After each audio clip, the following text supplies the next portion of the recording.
নমস্কার বন্ধুরা, welcome back to my channel. আমার চ্যানেলে সবাইকে স্বাগত জানাচ্ছি।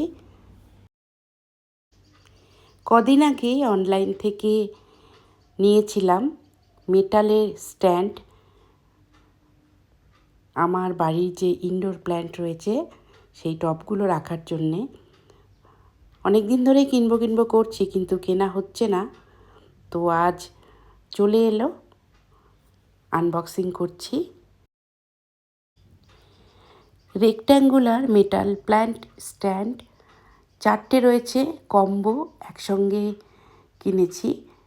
আর অনেক সস্তাও পড়েছে, তাই একসঙ্গে কিনেছি বলে। তো আমার বাড়িতে ইনডোর প্ল্যান্ট রয়েছে বারান্দায়, ভাবছি সেগুলো এখানে রাখবো।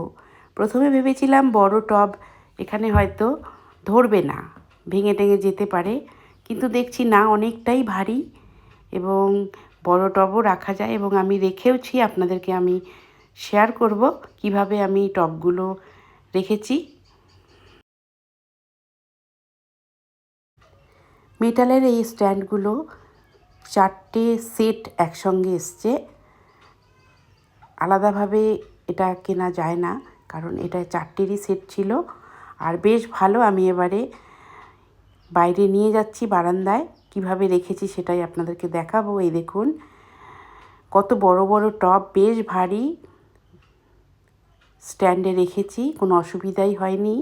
আমি প্রথমে ভেবেছিলাম ভেঙে যেতে পারে, কিন্তু না, ভাঙেনি।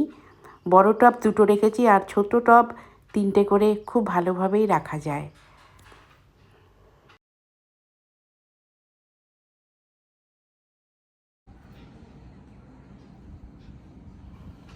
এই স্ট্যান্ড আউটডোরেও রাখা যায়। তো আমি ইনডোর প্ল্যান্টের জন্যেই কিনেছিলাম, তাই ইনডোরেই রেখেছি।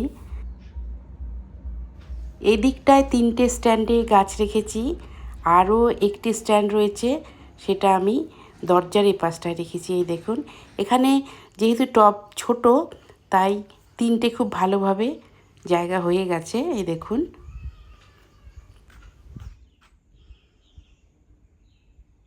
এখান থেকে পর্তুলাকার যে টব সেটা সরিয়ে দেব, এখানে ড্রেসিনা প্ল্যান্ট রাখবো।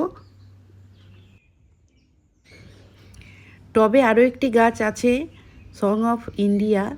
এই গাছটিকেও পরে রেখে দেব, কারণ জায়গা রয়েছে আরও একটি টবের, আর দেখতেও ভালো লাগবে। তো আজকের এই ভিডিওটি কেমন লাগলো অবশ্যই জানাবেন, আর ভালো লাগলে একটি লাইক করে দেবেন। আবার দেখা হবে নতুন কোনো ব্লগ নিয়ে। ভালো থাকুন, সুস্থ থাকুন।